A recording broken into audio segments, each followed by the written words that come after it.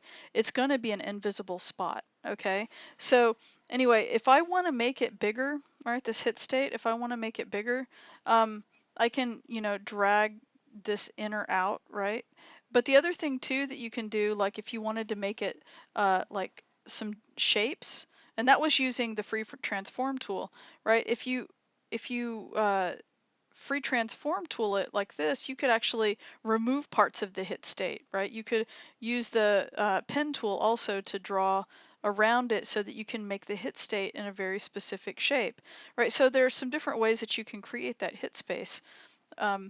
Anyway, so let's take a look at this. And the other thing I want you to remember is that whatever we do to this, like in terms of like scaling it up and right and creating the downstate and the hit state and all that, it's going to also apply it to this other instance of the button. And the reason is, remember that we are currently in the edit in place mode because we double clicked it, and you can see that we're in the boxy_btn, even though the instance that we double clicked on was boxy1_btn. That was just the instance of boxy_btn, all right? Boxy_btn is the original button. It's as if we went to the library and tried to edit the original button, and it would cascade through all of the instances of that button on the stage. So if you were to add text or something to this, it gets a little more complicated because whatever text I add here is also going to show up here. Let me show you what I'm talking about. So let's go back to our scene and let's do a test really quickly. So we'll go up to here, control, test. All right, and you see it gets bigger for me now. But it does the same thing here as well, right? Because remember, we edited the actual button itself that's in the library symbol. All right, so it's the button symbol that we edited. And so the hit state turns white, it goes away. the hit state turns not white. Remember, because on this instance we added like a tint effect, right? But it goes to full color. You see, we don't see that stroke anymore, right? It goes to full white, goes to full orange because it's the full brightness, right? Okay, so I just want to make that really clear. So if we were to add text or something like to this that said hide, and then we had one that said show on this, well, if we said hide here, it would say hide here too, right? And so the only way around that really is if you were to create different symbols for different buttons that had different unique things like unique text or whatever. Okay, um, because you're when you're editing the when you're editing the actual timeline of the button, like to get those hit states and stuff, you're actually editing the original library symbol button. Okay, so that's really important to remember and understand. Okay, so that's a pretty good overview of how to do some drawing with shapes and drawing objects, as well as how to create all three different types of major types of symbols, which would be graphic symbol, movie clip, and button symbols, the differences between them, and how you can edit the timeline of your button symbols, as well as changing individual instances on the page and targeting those instances with ActionScript. And again, remember, graphic symbols can't have special instances. That's one of the major differences between a graphic symbol and a movie clip. Okay, so all of the stuff that we did is sort of practice. This isn't, you know, the quality of what you did here in these goofy little shapes and stuff. They're good for practice, but you need to probably actually delete all of this stuff and start over for your actual project. But this is a good place to start. Now you have some really basic understanding about how to make stuff happen in Flash, or I should say Animate CC.